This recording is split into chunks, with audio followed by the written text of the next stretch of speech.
Welcome to Charles Dickens, A Brain on Fire, a series that digs deep into the life and works of one of the greatest novelists of all time. Hello everyone, today's guest is the BAFTA award-winning actress Miriam Margolyes, whose love of Dickens began at the tender age of 11, a love which she has carried her entire life. I'm not going to say any more by means of introduction because fans of Miriam's solo show, Dickens as Women, will be very excited by what is about to be said in this interview. Miriam, welcome. Hello. How are you? I'm very good, Dominic. Nice to see you. Oh, well, it's lovely to see you. It's lovely to see you through the means of special technology that we have these days. Can you imagine if this pandemic was 30 years ago? What would we have done? We would have read. We would have read more books, I think. Yes, and lots of Dickens, I hope. Definitely. I mean, this is his season anyway, so we would certainly be reading them now. Yes. You'll be pleased to know that I'm holding in my hand your autobiography. This much is true. Oh. You may be less pleased to know that I've ripped off the dust jacket, because I always do that with books. I always like to get hold of the actual book to hold and make notes and everything. Yes, of course. So, did I remember right in reading your book that you first picked up a copy of Oliver Twist when you were 11 years old? Yes, that's right. How was that? What was that experience for you? Well, it was, of course, a seminal experience. It was the door that opened. And it was particularly extraordinary for me and bewildering in a way because of Fagin. Because Fagin is a kind of anti-hero of the book, I think. He's a Jew and I'm a Jew, and he's clearly both comic and evil.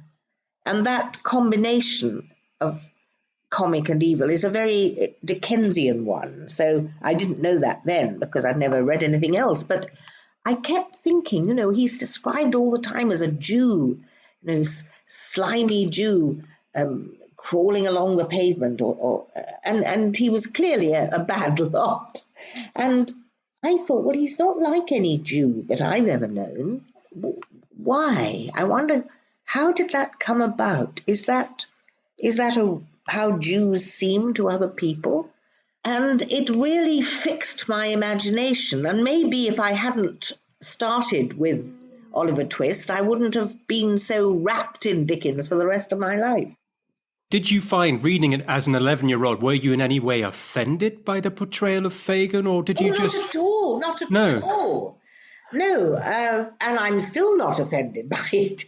No, I was just sucked and dragged willingly into the Dickens world. Yes. That pullulating, busy, colourful, sombre world that he creates. Yes. And I just couldn't get enough of that book, and I read it, and then I went on to, all the others that I could read, that I could understand at that age. I remember I did read The Tale of Two Cities and Nicholas Nickleby I enjoyed very much. And Yes. then I don't think that I read the kind of difficult books till much later on, maybe when I was at university. Yes, of course, and this is another thing that's not widely known about you, I don't think, in the public eye, is that you went to Cambridge. You went to Newnham College, Cambridge, you read English, and Dickens was your special subject there. Well, that was a great treat to be able to read him, something I would do for fun and have it part of my studies and count towards my degree. And I was taught by Mrs. Leavis, Queenie Leavis, and by Dr. Leavis. And their influence has never left me. I'm still a Leavisite, as we used to be called in those days. And I'm speaking of, 60, 70 years ago. So when you were at Cambridge, did you ever imagine yourself wanting at that point to then perform Dickens? Where did that happen for you?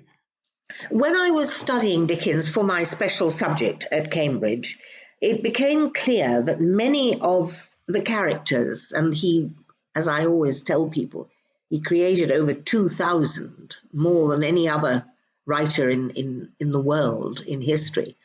I realized that many of them seemed to have roots in real people that he knew and met and sometimes worked with or lived with or saw in the street.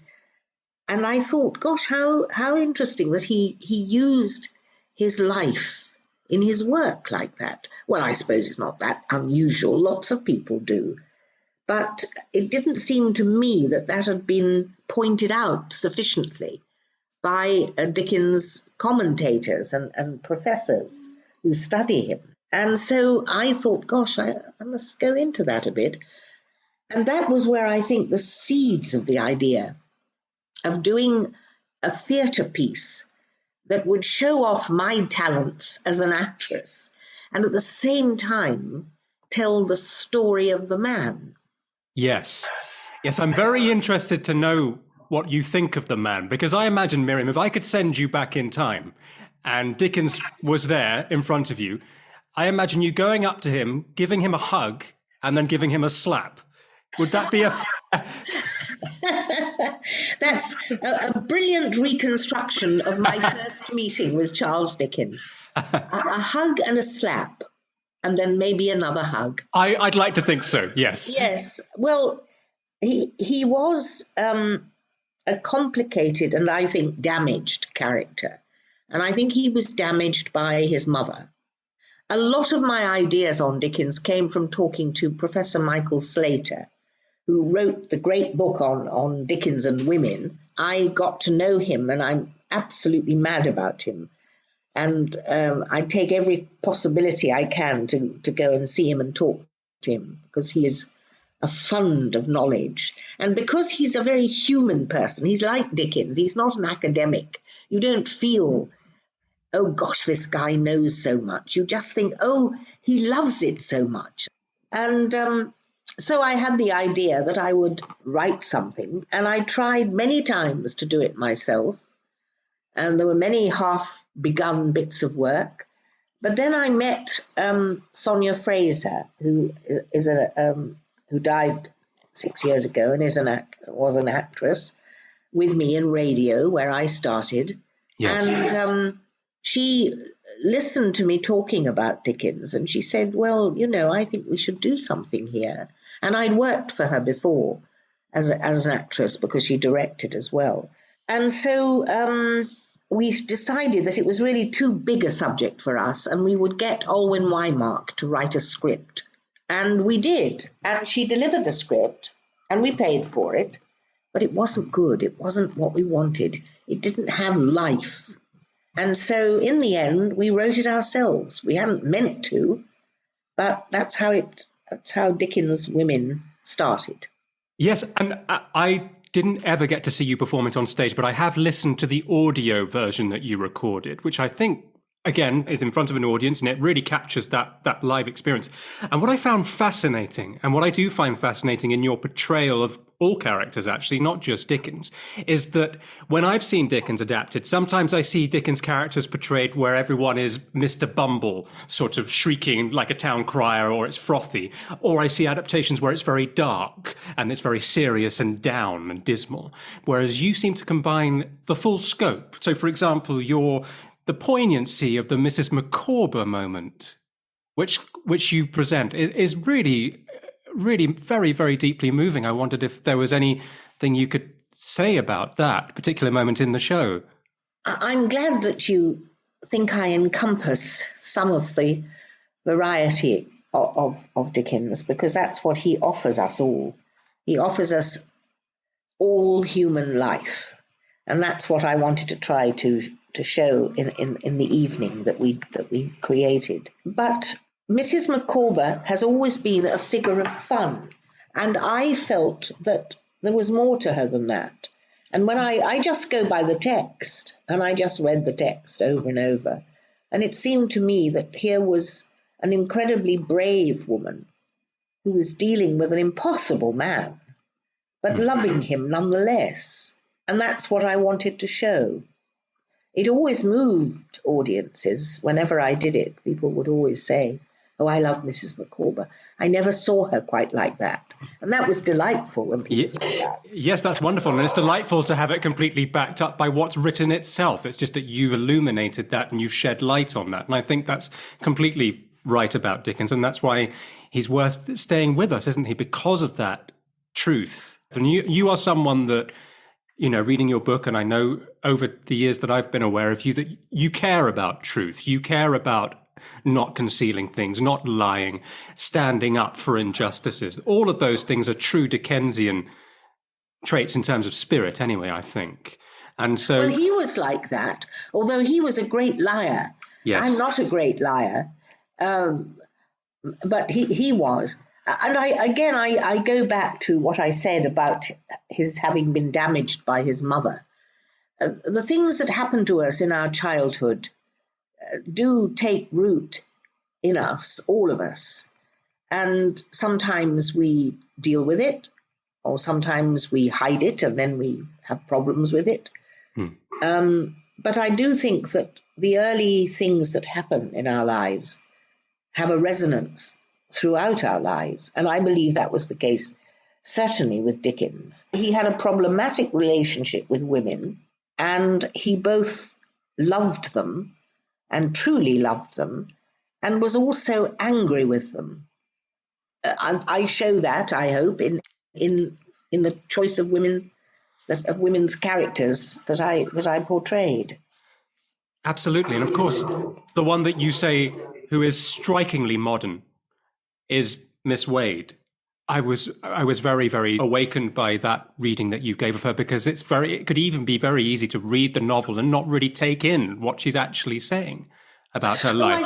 I agree. I think a lot of people never did. I mean, I honestly think I was the first person who just said, well, that's a lesbian. What he is describing is an unhappy lesbian affair. He was a journalist, you see, and he never lost that sharp, calculating eye of the journalist. He certainly grew from journalistic prose into some of the most majestic prose that was ever written. He is a great writer. The way he uses words and paragraphs are delicious. I find him, you know, I just go sometimes in the afternoon and take down a book and just open it and just read out aloud some of the paragraphs, because they please me so greatly. But Miss Wade, for example, she starts off her story saying, I have the misfortune of not being a fool. From a very early age, I have detected what those about me thought they hid from me. Now, you wouldn't have thought that that was a Dickens person. That doesn't have any rotundity. It doesn't have any, there's nothing showy about that sentence. It's a cool sentence. And I think it's just an extraordinary and accurate portrait of a woman who is hemmed in. Her real self is hemmed in, and yet she can speak of a most tender emotion, and you feel underneath this rather grim exterior that she presents, there is a heart screaming for sympathy.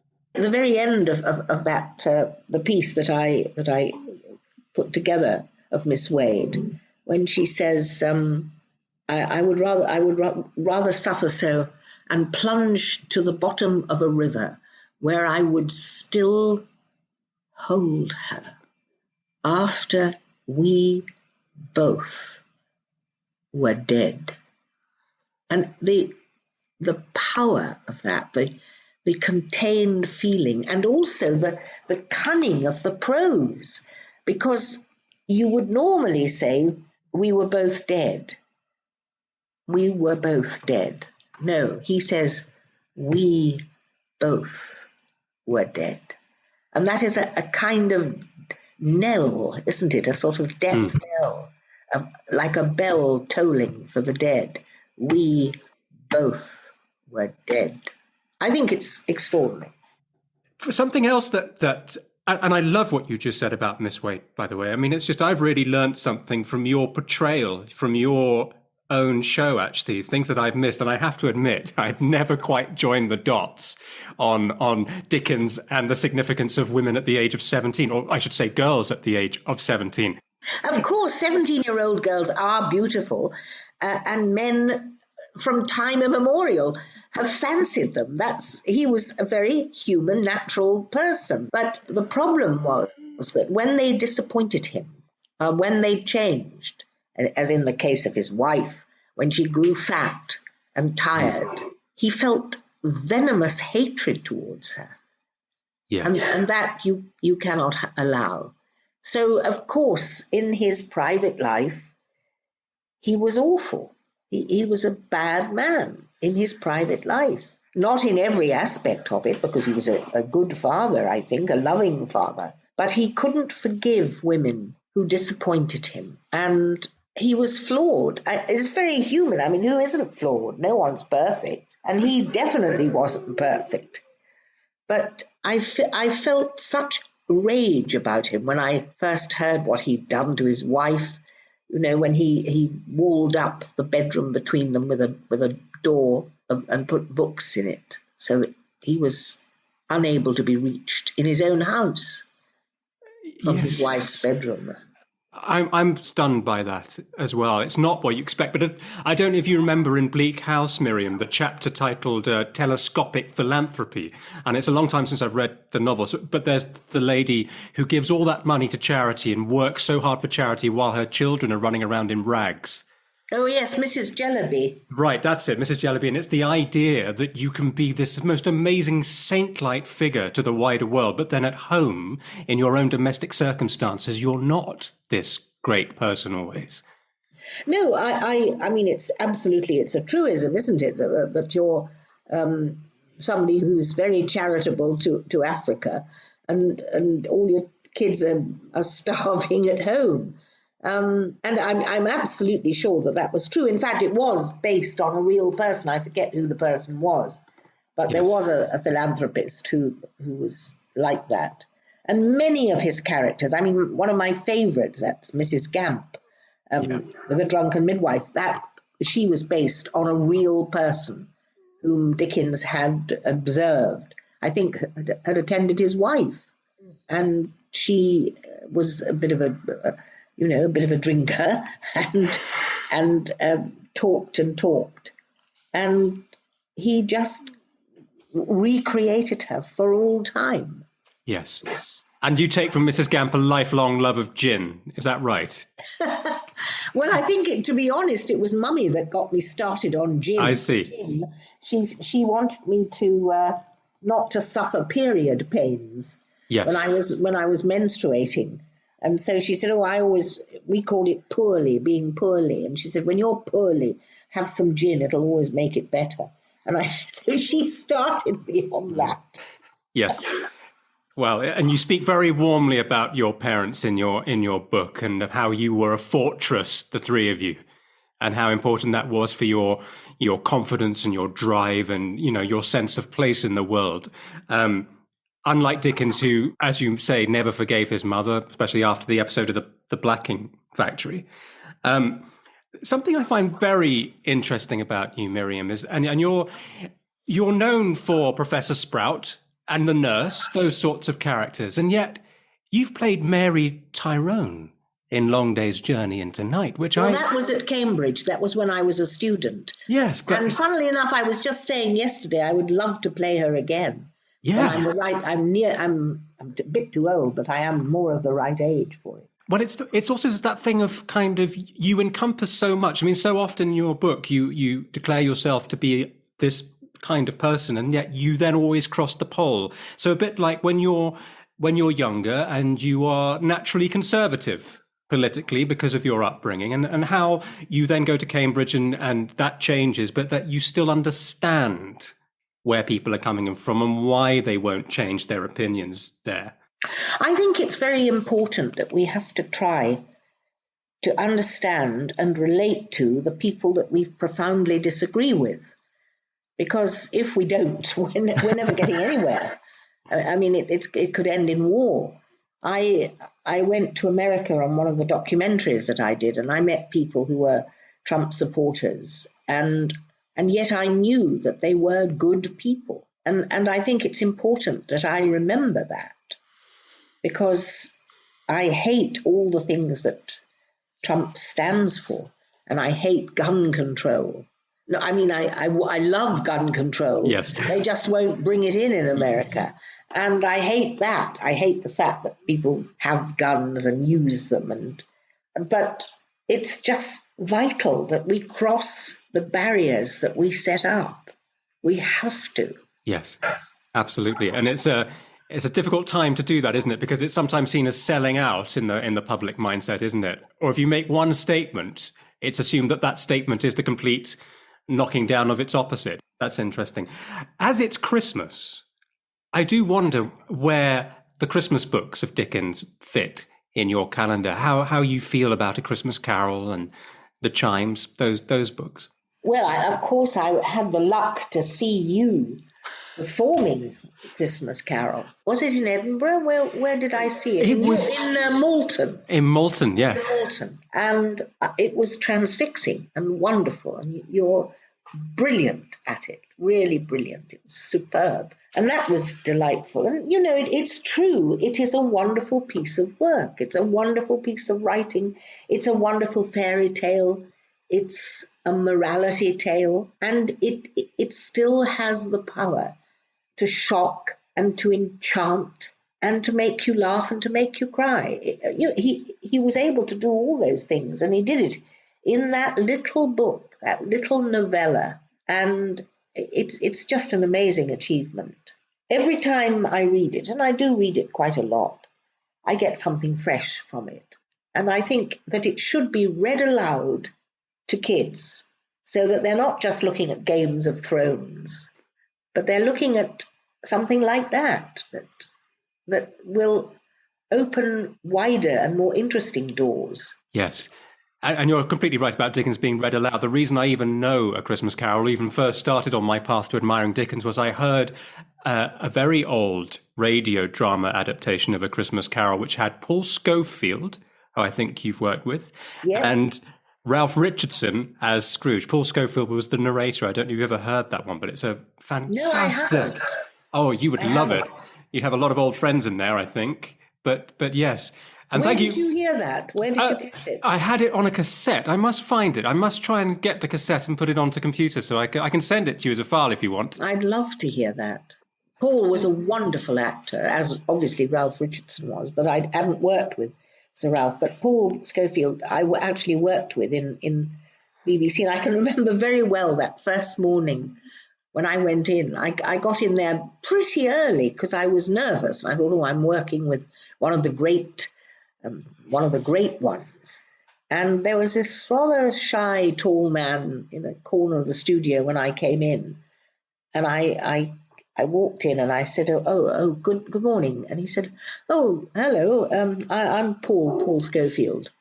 And I just sort of fell to bits, really. And I loved him ever after. Yes. Oh, that's so good to hear. It's so good to hear that he's on your good list, not your naughty list of people that you've met and worked with in the... No, he's one of the saints. Good. Do you have any desire to revive your Dickens and Women show or any future Dickens project for yourself? It's interesting that you should say that, because just yesterday I was filming with Alan Yentob, who very flatteringly just chose me for one of his Imagine subjects for BBC. And I was talking in a group of my friends, Charlie Dance and Pat Hodge and Eileen Atkins and Alan Yentob. And Paul was saying that things, because I said I don't want it filmed. I don't want it filmed because it always diminishes something in the theatre if it's put on television. And he said, well, that these days is not necessarily true. And Patricia Hodge agreed and said, the technology is such now that you can have several cameras and you don't have to project it as if you are in the theatre. You can talk to the camera and it can work. And I've been thinking about that because I'm 80 and I'm not particularly mobile now. I've sort of stiffened up and my back is bad. So some of the physical aspects that I would want to employ in doing Dickens Women again would be hard for me. But if the camera comes to me and I can scale it to the camera, I think it's not impossible. I might not do all of them. Yes. I think I'd like to do some. I'm too good just to let it die. Absolutely. Absolutely. That reminds me of the moment in your book, Miriam, where you go to the BBC and you say something along the lines of, I'm going to tell you how great I am right now, in your audition, and how you weren't in the business of hiding your light under a bushel, which I admire so much. Well, you have to tell people how good you are because otherwise they might not know. So if you tell them, they'll pay attention. That's what I think. Well, that's my New Year's resolution. I'm going to try and get better at that. But no, that would be very exciting if you get to do that and to film it. And of course, you talking about that Dickens Women show again, it's put in mind the fact that when you get to Miss Havisham, you say something incredibly interesting that I don't think I would ever have thought myself, is that you say that Miss Havisham is Dickens himself.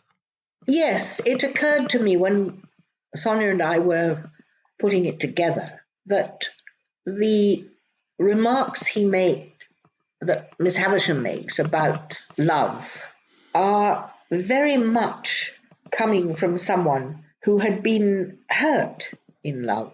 And I thought Great Expectations, it was one of the later books, and I just felt that it came out of his own personal experience, that there was an energy and a bite to her lines.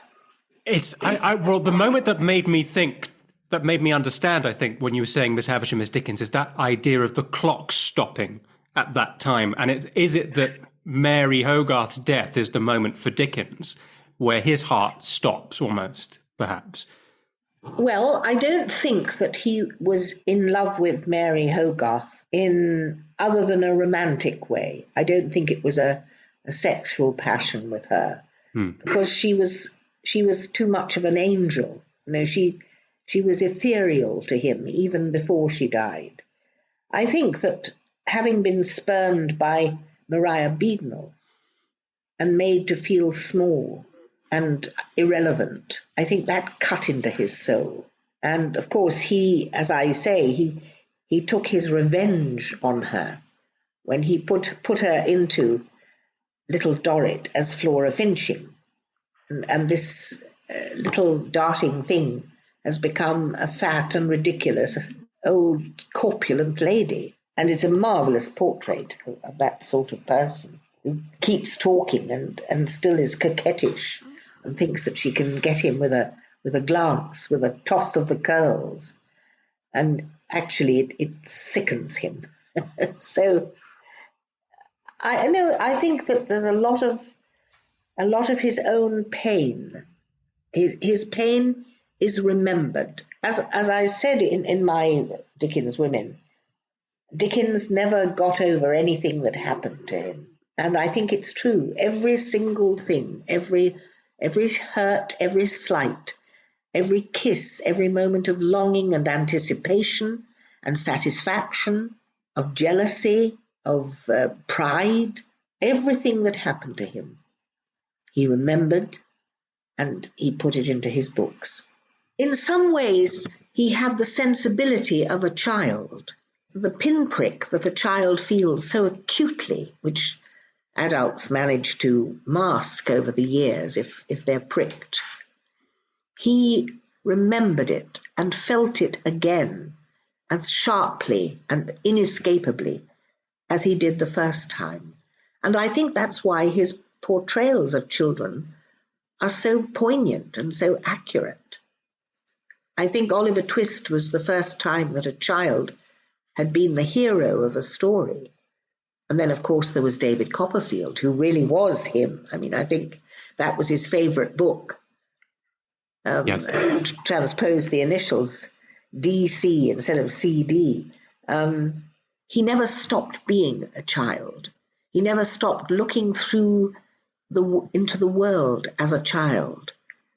And little details, like when David Copperfield is ordering food and he sees in a pub and he sees the mirror, he reads the words as a mirror, as you do when you're looking on the wrong side of the door and you see, restaurant, bar, or whatever it is. And he writes that. He remembers what he felt like when he was a child. And not only does he never forget it, but he never forgets the feelings that he had. And they are the same feelings that he had as an adult. And as you say about seeing through the eyes of a child, I think in David Copperfield, there's a moment that I remember where little David is sort of set down from a cart. He's sort of helped down and he's looked down upon from the adults. Is it Mrs. Micawber even? She looks down and he says something along the lines of, it was in that moment that he felt that she could see how young he was, but only in that moment. This amazing little boy who's sort of helping them out and doing all these extraordinary things. Yes.